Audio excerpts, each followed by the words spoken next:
a leer del 11 al 16. Amén. ¿Lo encontraron todos? Sí, la mayoría, ¿verdad? Dice la palabra del Señor: terminó pues Salomón la casa de Jehová y la casa del rey, y todo lo que Salomón se propuso hacer en la casa de Jehová y en su propia casa fue prosperado. Luego dice: y apareció, ¿quién? Jehová a Salomón de noche y le dijo: yo he oído tu oración y he elegido para mí este lugar por casa de sacrificio. Si yo cerrare los cielos para que no haya lluvia, y si mandare a la langosta que consuma la tierra, o si enviare pestilencia a mi pueblo, si se humillare mi pueblo, sobre el cual mi nombre es invocado, y oraren y buscaren mi rostro, y se convirtieren de sus malos caminos, entonces yo oiré desde los cielos y perdonaré sus pecados y sanaré su tierra. Ahora ahora estarán abiertos mis ojos y atentos mis oídos a la oración en este lugar, porque ahora he elegido y santificado esta casa para que esté en ella mi nombre para siempre, y mis ojos y mi corazón estarán ahí para siempre. Cierre sus ojos un momento. Señor, muchas gracias por tu palabra. Gracias, Señor, por enviarla. Gracias por lo nuevo que tienes para nosotros, Señor, esta tarde. Gracias, Señor, porque tú eres un Dios poderoso.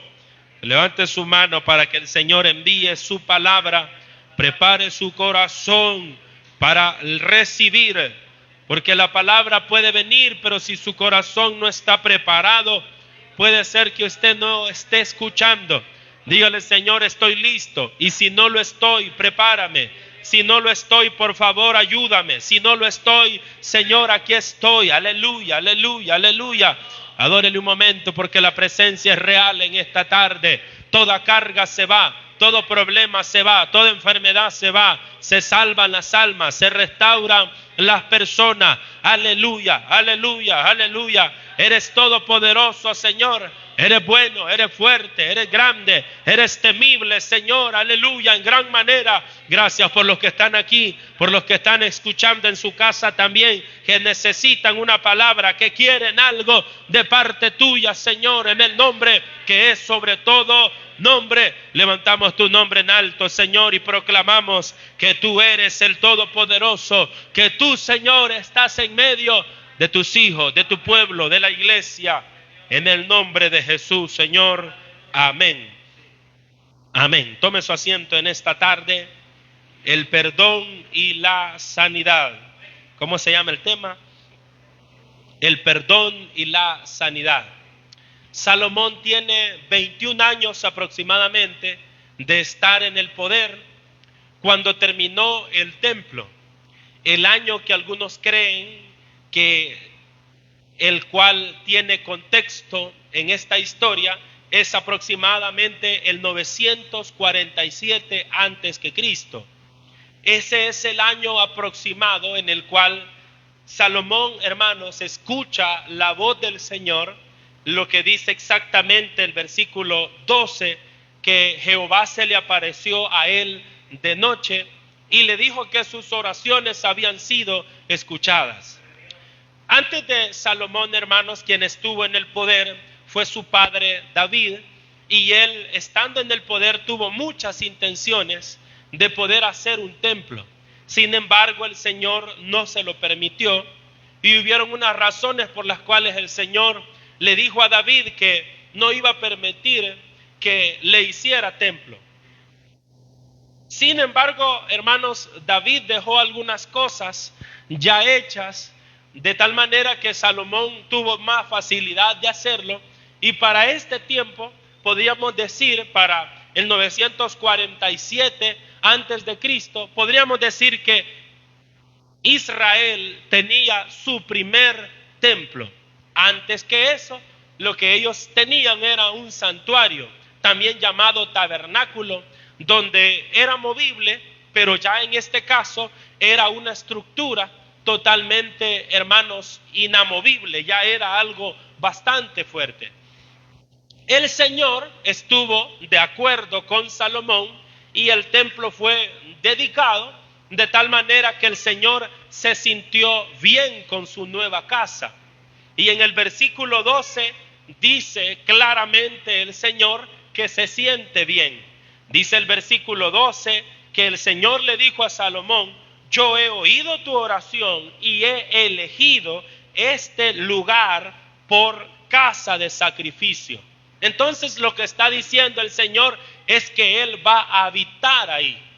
El versículo central del mensaje de esta tarde es el versículo 14, que es bien famoso. Si se humillare mi pueblo sobre el cual mi rostro es invocado, etc. Pero no podemos entender el versículo 14 si no entendemos el contexto de lo que está detrás del versículo. Y eso es lo que estamos haciendo. Hay algo interesante y es lo que dice el versículo 13. El Señor habla de 3 calamidades que puede enviar. Si usted revisa, dice: si yo cerrare los cielos para que no haya lluvia, número 1, está hablando de sequía. Número 2, y si mandare a la langosta que consuma la tierra. Número 2, está hablando de plagas. La langosta aquí representa a cualquier tipo de calamidad que destruya directamente los cultivos, tomando en cuenta de que Israel es un pueblo muy agrícola que vivía del trigo, del pan, de la cebada, del vino, en este caso de la siembra de uvas. Pero cuando venían plagas, prácticamente, aparte de la sequía, que era la primera, sumado a eso plagas, estamos hablando de hambre. Pero luego viene el tercer efecto y dice en el versículo 13: o si enviare pestilencia. Pestes son enfermedades. El versículo 13 habla de 3 cosas terribles. De la sequía, habla de un problema de hambre por el problema de los cultivos, y en tercer lugar habla de enfermedades.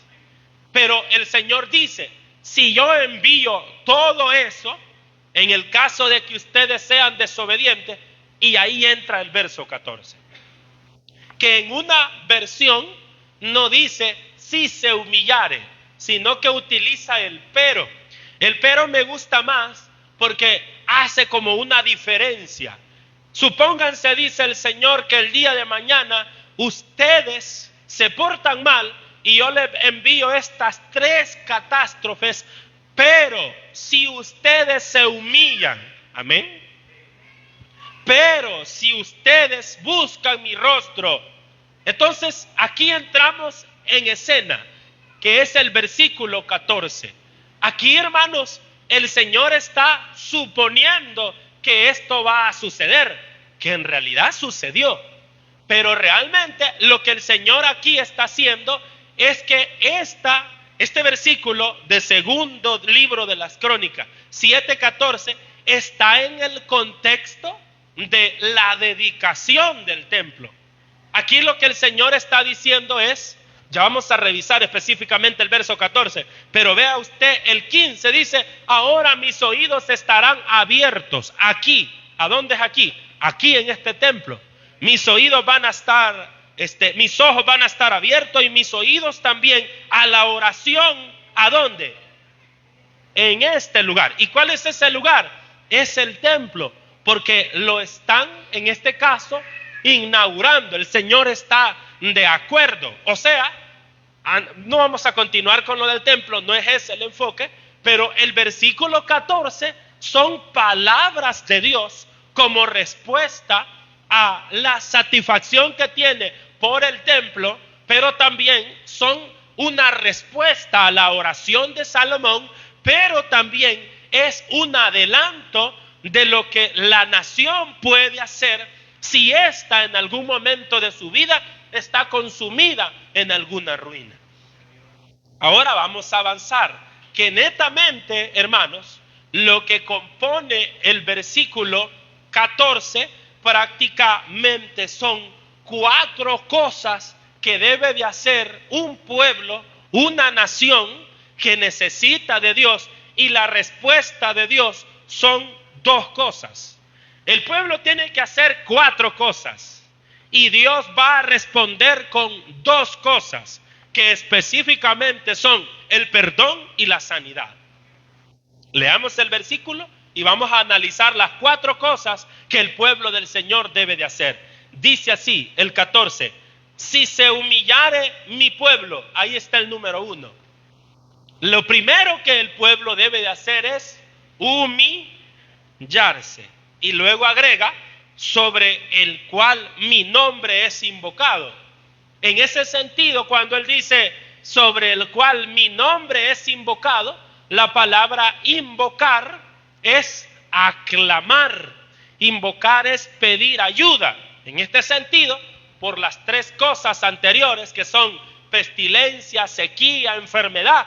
Pero si este pueblo aclama a mí, invoca mi nombre y se humilla. Pero aquí lo más importante en toda esta frase, si se humillare mi pueblo sobre el cual mi nombre es invocado, es la humillación.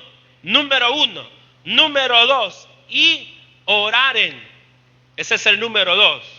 Número 3, y buscaren el ¿qué? Mi rostro. Y número 4, y se convirtieren de sus malos caminos. Ahí están las 4 cosas que el pueblo tiene que hacer para que venga el perdón y la sanidad. ¿Qué dice el Señor? Lo primero que dice, entonces yo oiré desde los cielos. Hasta entonces. La palabra entonces aquí es bien importante, porque entonces es una especie de respuesta que va a venir después de lo que tiene que hacer la gente. Hasta entonces. Es como cuando usted dice, mire, hasta que yo les dije que se salieran de ahí, hasta entonces se salieron. Entonces, ese entonces es respuesta. Entonces, lo primero que va a hacer el Señor es que va a oír. O sea que hay veces que Dios no oye. Y no es porque no tenga oídos, sino porque no oye, porque lo que estamos haciendo no es correcto.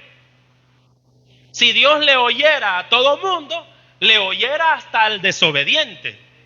Pero Dios no es que no oye. Entonces Dios dice, no, cuando ustedes hagan lo malo, yo no voy a oír. Y no voy a oír, no porque no tengo oídos, ¿verdad? Es como cuando usted le dice a su hijo, hace esto, hace esto, hace esto, y su hijo no hace caso. Pero luego su hijo le dice, mamá, déjeme ver televisión. Solo Dios hace al hombre ver. Usted hace como que no oye, ¿verdad? ¿Pero por qué lo hace? Porque es un desobediente. Entonces hay gente que está, Padre, óyeme. Sí, ahora sí, dice Dios. Ahora sí, como tiene necesidad. ¿Me está comprendiendo, hermano? Pero note usted, ya vamos a revisar, por eso el tema se llama el perdón y la sanidad. Dice Dios, ahorita estamos haciendo un abordaje general del versículo. Dice Dios, entonces yo oiré desde los cielos. Pero lo más importante no es que Dios oiga. Lo más importante es que después de oír, Dios haga algo, ¿verdad? Es como cuando usted le dice a alguien, ¿me estás oyendo? Sí, te estoy oyendo. Y entonces pues, ¿verdad? No basta solamente con ¿qué? Con que alguien escuche, sino que dé la respuesta después de haber escuchado. Y Dios la da. Dice Dios, lo que voy a hacer es que después de que escuche que ustedes han hecho las cosas como se las estoy diciendo, yo voy a hacer 2 cosas. Voy a perdonar sus pecados y voy a sanar su tierra. Hermanos, cuando el evangelio llega a una nación, la nación es sanada. Vamos a hablar de eso después. Porque a veces creemos que la sanidad solamente es, hermanos, de los enfermos. No, también Dios sana la tierra. Y no es que Dios le echa abono a la tierra para que la tierra dé fruto. No, aquí se habla de sanar la tierra, se habla de quitar todos los males que una nación vive. Vamos a ir revisando entonces uno a uno. El primero es: si se humillare mi pueblo. Hermanos, usted puede orar y no estar humillado. Y a mí me gustó la palabra humillado. Y la palabra humillar significa abatido, derribado, quebrantado, sometido y subyugado. Aquí entonces humillado tiene el sentido de tener una actitud.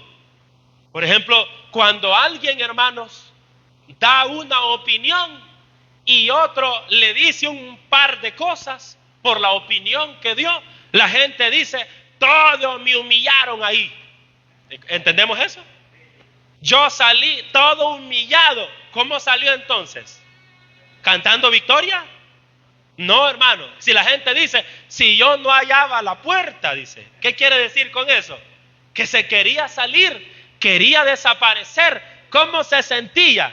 Cuando dice que quería desaparecer, ¿cómo quería? O sea, que se sentía mal. Cuando Dios dice: humíllense, ¿qué es lo que nos está diciendo?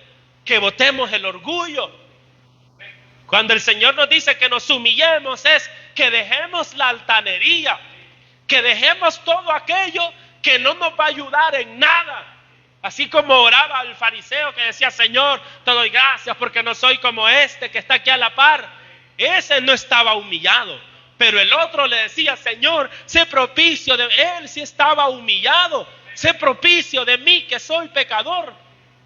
Entonces, hermanos, yo creo que a la iglesia le hace falta más humillación. Y humillación es quebrantamiento.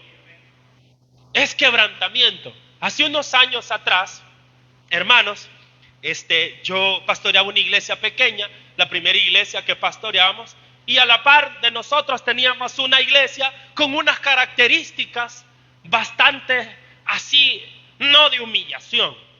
Entonces, si ellos, hermanos, eran una iglesia de largas horas de oración, ellos, hermanos, antes del culto oraban. Por ejemplo, si el culto era a las 4 de la tarde, desde la 1 ellos estaban orando. Orar y orar y orar. Y como tenían una bocina, se oía en todo el cantón. Utilizaban una bocina y oraban y oraban y oraban. Entonces, hermanos, nosotros que éramos de la iglesia de Dios, aparecíamos ahí como a las 3 de la tarde con un culto. Nomás, hermanos, iniciábamos y la presencia de Dios caía. Entonces, una vez el hermano encargado de esa iglesia me dijo: yo no entiendo, me dijo, ¿cómo es que ustedes ni oran y aquí Dios se glorifica? Me dijo él. Y hasta hoy llego a entender yo que usted puede orar horas y horas y horas, pero si no está humillado, si no está quebrantado, si no está derribado, si no está abatido, si no está sometido y subyugado a la gloria de Dios, de nada le sirven los ayunos y las oraciones. Porque el Señor dice: si mi pueblo se humillare, sobre el cual mi nombre es invocado, y antes de orar, dice el Señor, asegúrense de estar abatido. Y eso es lo que significa, hermanos, la bienaventuranza que dice: bienaventurados los pobres en espíritu. Los pobres en espíritu no son aquellos que no tienen pisto. Los pobres en espíritu son aquellos que sienten que no son nada, que delante del Señor están pobres, están desnudos, son, hermanos, derribados, son quebrantados. A eso Dios, cuando se humillan, el Señor los levanta, porque dice que al humilde Dios lo enaltece. Y al soberbio dice que lo mira de lejos. O sea que lo más importante no es las largas oraciones. Porque si fuera así, Dios escuchara a cualquiera que ora y que hace penitencias. Pero no, usted puede caminar de rodillas, puede ofrendar, puede hacer de todo. Pero si no está humillado, Dios no lo va a perdonar ni lo va a sanar. Hermanos, el Señor quiere que su pueblo se humille. Y hay un secreto aquí. Entre más nos humillemos, Dios va a bendecir esta iglesia, más.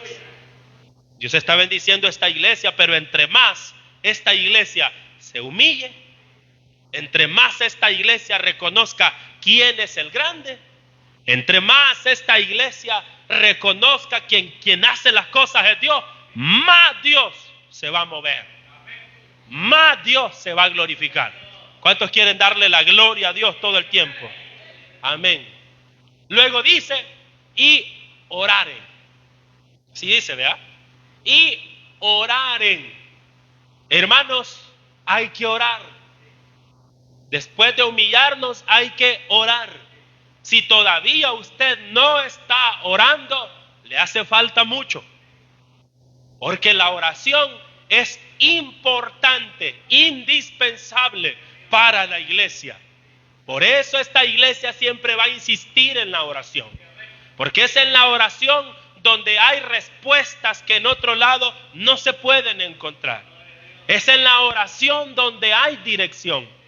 Es en la oración donde se rompen las cadenas. Es en la oración donde nosotros tenemos comunicación con Dios. Es en la oración donde nosotros somos llenos del Espíritu Santo.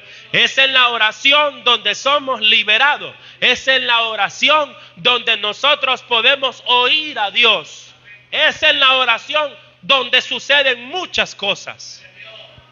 Pero aparte de orar, el Señor también dice, y buscaren mi rostro. Esto de buscar su rostro, hermanos, me gusta. ¿Por qué? Porque pensemos en lo siguiente. Hagamos los dos tipos de contexto. Hablemos del tiempo que se estaba inaugurando este templo. Lo primero que vemos es de que cuando aquí dice, y buscaren mi rostro, lo interesante aquí es que Israel iba a buscar el rostro del Señor ahí en el templo. Porque en ese tiempo ellos no tenían una concepción de buscar a Dios como nosotros. Cuando yo le digo a usted, hermano, busque de Dios, usted no está pensando en que solo se encuentra aquí en esta iglesia, ¿verdad que no? Usted lo puede encontrar en cualquier lugar, siempre y cuando usted lo busque. Pero esta gente sí. Cuando el Señor dice, y buscar en mi rostro, lo primero es de que ellos vivían en un contexto muy politeísta. De hecho, los comentaristas dicen que para este tiempo Salomón ya se estaba metiendo en la idolatría a sus 21 años. Y cuando el Señor dice esto, le está diciendo también a Salomón. O sea, Salomón aquí no es la blanca paloma, él ya está metido en problemas. Y sus problemas van a aumentar hasta que el reino se divide después de que él se sume en la idolatría. Si el Señor está diciendo esto es porque ya sabe lo que va a pasar. En alguna medida, cuando Dios trae una palabra como esta, que usted puede decir, ¿y para qué esa palabra? ¿Y para qué esto? Esta es la solución para todas las cosas. Esta es la solución para cualquier situación. ¿Es la solución para qué? Para la sequía. ¿Es la solución para qué? Para las enfermedades. Aquí lo está diciendo en el versículo 13, lo que se tiene que hacer para que lo otro sea quitado. Es la solución para el alimento, para la provisión. O sea, aquí, hermanos, es la solución para cualquier situación. ¿Cuál? Buscar a Dios. Buscar a Dios. Ahora, ¿qué significa para nosotros buscar a Dios? Es que Dios está perdido y hay que buscarlo. Porque se busca lo que está perdido. Es que Dios, hermanos, no se encuentra por ningún lado. Lo interesante aquí es que Dios nos dice, búsquenme, y Él está en todos lados. Entonces, ¿en qué sentido hay que entender buscar? Buscar aquí, hermanos, es ponerle atención. Buscar aquí es dejar de estar haciendo lo que nos quita la atención de Dios e inclinar nuestro oído hacia Él. Porque es cierto que Él está en todo lugar, pero vivimos como que si Él no estuviera en todo el tiempo ahí. ¿Cuántos creen que Dios está aquí? Usted puede decir amén y se puede estar durmiendo. O sea, yo creo que Él está aquí, pero mi actitud es como que si no estuviera aquí. ¿Me está comprendiendo eso? A veces decimos, sí, Él es mi Dios, Él es mi Salvador, Él está aquí, sí, Él está aquí. Y seguimos igual. No, si Él está aquí, debemos de tener actitudes como que si Él estuviera aquí. Qué bonito es eso, ¿verdad? Qué bonito es eso. ¿Por qué? Porque cuando Él dice, y buscar en mi rostro, usted ya sabe que Dios no tiene rostro. Nadie ha visto jamás a Dios. ¿Qué es un rostro? ¿Qué es un rostro? Normalmente le llamamos rostro a la cara de alguien. Mira el rostro de esa mujer. Está diciendo, mira la cara de él. Dice el Señor, busquen mi cara. Es una metáfora de decir, búsquenme a mí. Y lo interesante es que cuando Dios ve que alguien le busca, Él se deja encontrar. Él se deja encontrar. En ese sentido, hermanos, era más difícil buscar a Dios. Tenían más acceso los levitas, los que trabajaban en el templo. Pero en el caso de nosotros es más fácil. Porque en cualquier lugar donde se invoque el nombre del Señor, ahí hay salvación. En cualquier lugar donde alguien quiera buscarle, lo va a encontrar. ¿Cuántos han venido a buscarle en esta tarde? Si usted ha venido a buscarle, le va a encontrar con una palabra. El cuarto, hermanos, buscar en mi rostro. Luego dice, y se convirtieren de sus malos caminos. Ahí viene, hermanos, la relación que tiene orar con arrepentirse. Eso, hermanos, toda la vida ha sido así. Toda la vida, hermanos, la oración ha estado relacionada con la conversión. Y es por eso que la iglesia practica, por ejemplo, una disciplina espiritual, así está clasificada, que se llama la confesión. ¿Cuántos saben de eso? La confesión es una disciplina que significa que usted, hermanos, todo el tiempo se va a confesar con Dios, le va a pedir perdón.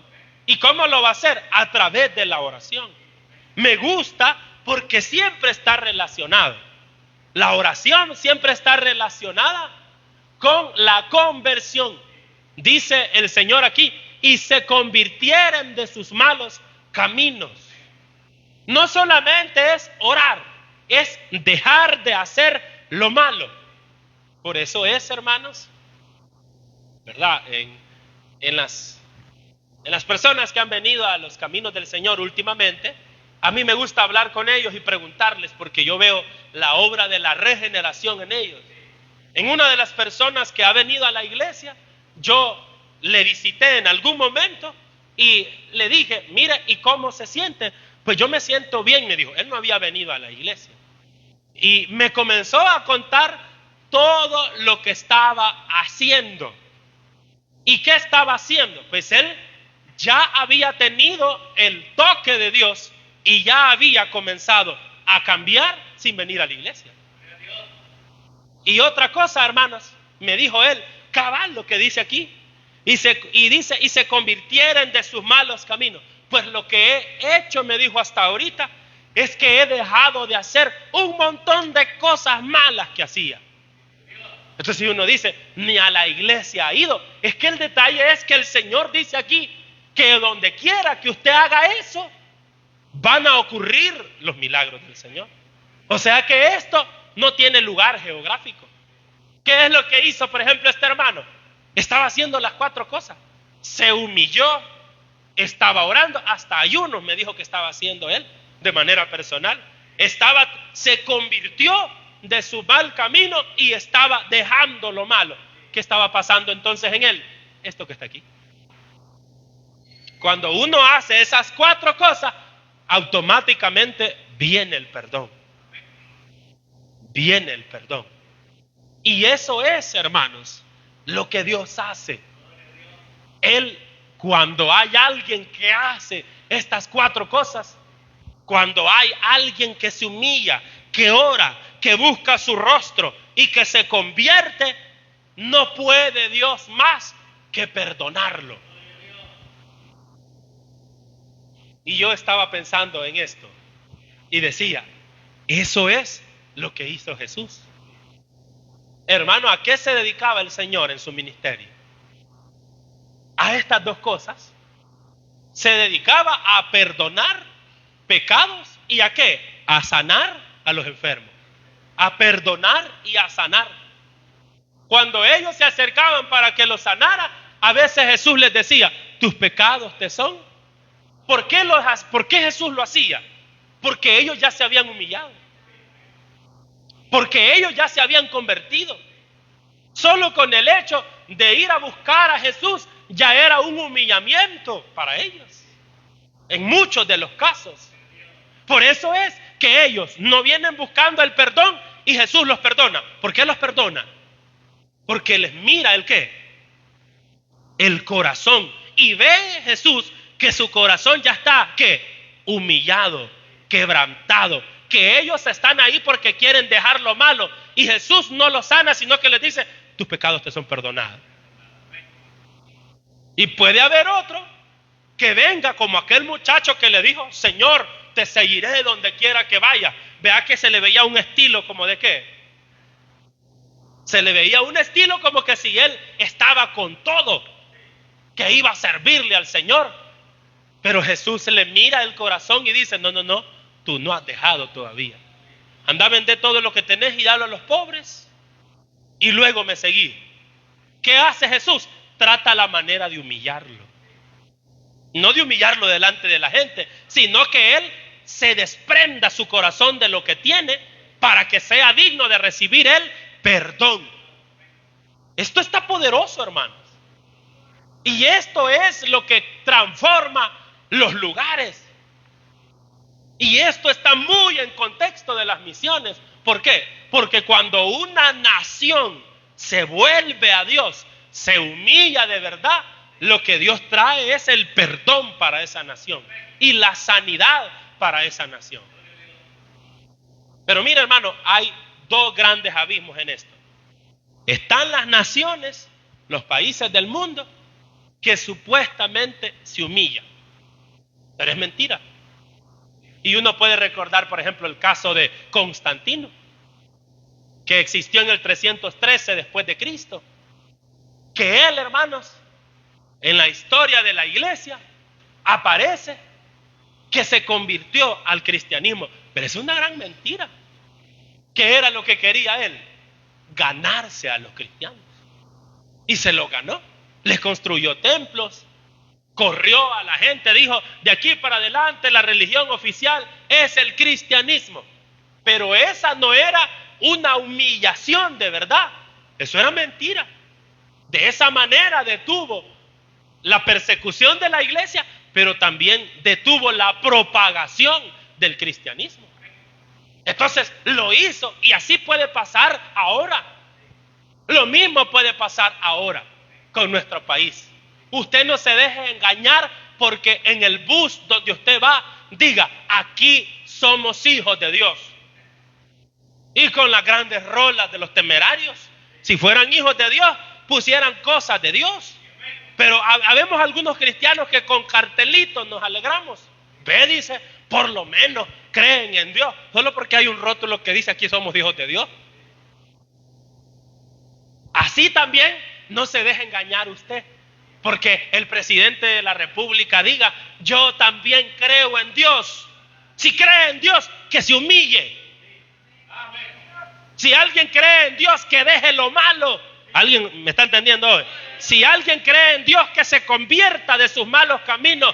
Y vamos a creer cuando de verdad haya nacido de nuevo y sus actitudes sean diferentes. No solamente de decir que yo creo, no solamente es de decir yo creo. ¿Por qué? Porque la Biblia dice que hasta el diablo y sus demonios creen y tiemblan.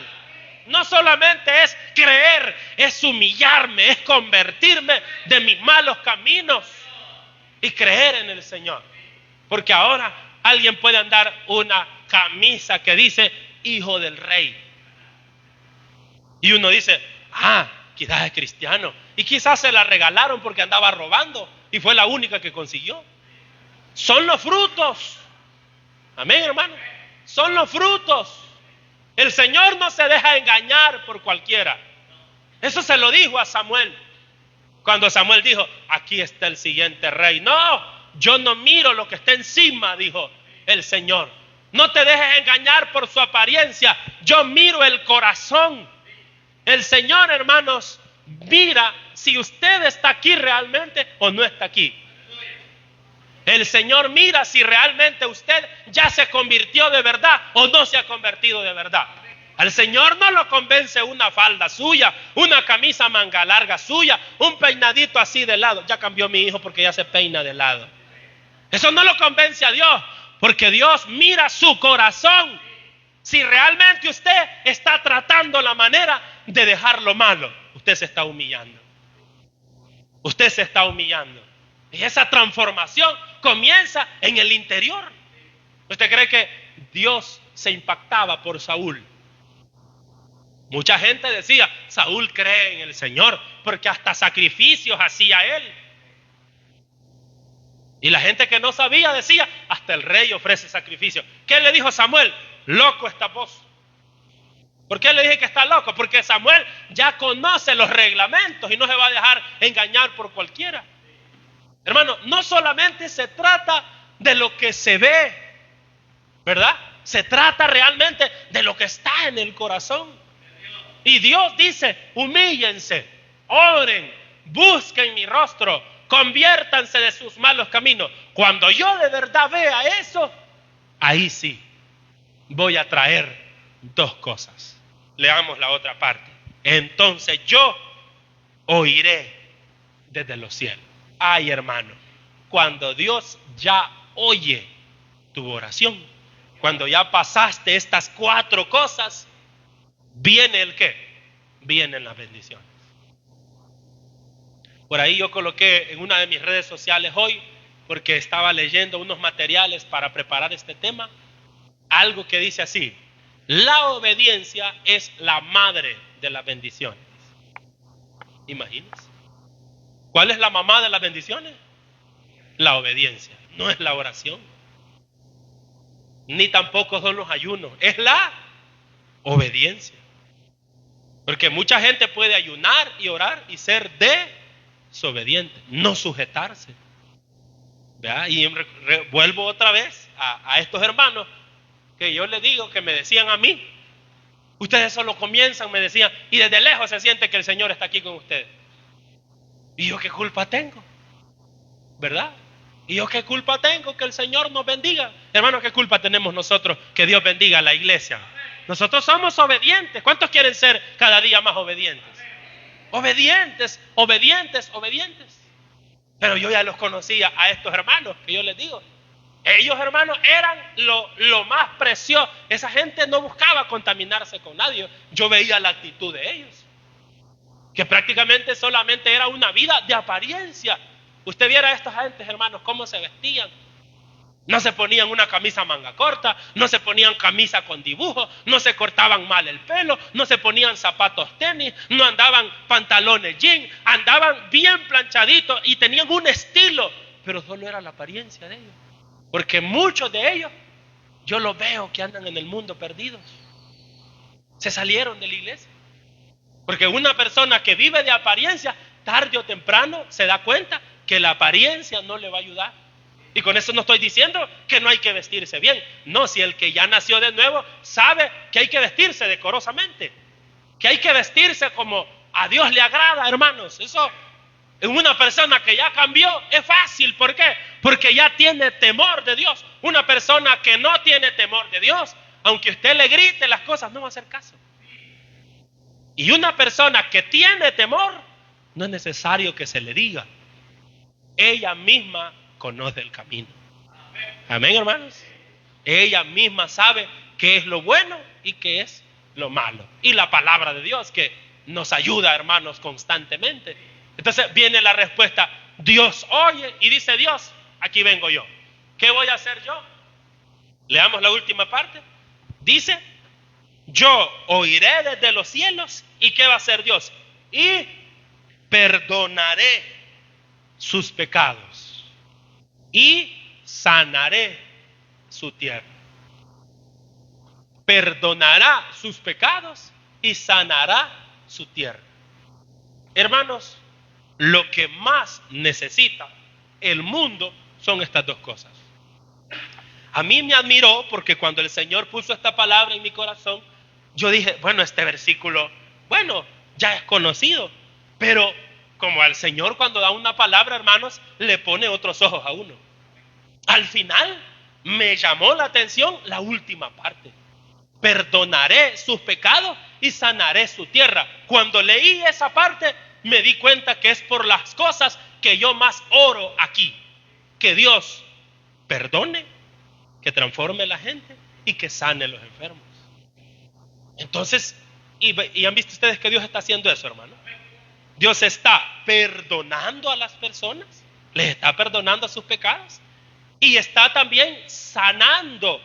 Pero esta sanidad de la cual habla aquí no es física. Cuando habla de sanar la tierra, habla, hermanos, de quitar. Hablemos, y aquí sí, ya para ir finalizando, hablemos de lo que las misiones hacen cuando llegan a un lugar. Cuando el evangelio llega a una nación, la tierra es sanada. ¿Y a qué se refiere? A todo. A todo, hermanos. Hay una historia de un lugar en Guatemala que es bien conocido. Ustedes seguro ya han escuchado, porque es uno de los lugares en Guatemala donde más sembrados hay y donde más se cultiva lo que son las hortalizas, que en este caso son las verduras. Ese lugar se llama Almolonga. ¿Han escuchado ustedes de ese lugar en Guatemala? Hermano, esa historia es bien bonita. Vaya usted ahí a las redes sociales si le gusta. Cuando tenga chance, busque ahí en YouTube cómo fue que el Señor bendijo ese lugar. ¿Cómo fue? Con el evangelio de Cristo. Que cuando el evangelio llegó ahí, se menciona de que ese lugar era pobre, que ese lugar era en el sistema de violencia y muchas cosas más, estaba perdido. Pero la gente comenzó a aceptar a Cristo, comenzó a aceptar a Cristo, comenzó a aceptar a Cristo. Y los que gastaban el dinero en lo que no era correcto, ya no lo gastaban. Mejor comenzaron a sembrar la tierra. Y el misionero menciona ese testimonio que llegó ahí. Dicen que simbólicamente oró por la tierra, puso la mano en la tierra porque dicen que era improductible esa zona y Dios sanó la tierra. ¿Se acuerdan, hermano, de Eliseo que sanó unas aguas? ¿Cuántos se acuerdan de esa historia? Que le dijeron, Señor, aquí esta zona es buena, aquí hay agua, pero no es consumible. Y Eliseo sanó las aguas y de ahí para adelante se podía consumir. La gente cree que el evangelio solo es religión. No. El evangelio sana la tierra. ¿Están entendiendo el sentido de eso, hermano? Le voy a decir algo, el evangelio sana las familias. El evangelio sana las finanzas. El evangelio sana los gobiernos. El evangelio sana a los niños, sana a la sociedad. El evangelio sana las mentes perversas de la gente. El evangelio es lo que la gente y el mundo necesita. Por eso el evangelio tiene que ir a todas partes del mundo, porque la gente no se debe morir sin conocer a Jesús, sin conocer el verdadero poder de Dios, sin conocer la nueva vida en Cristo. ¿Cuántos son felices en Cristo?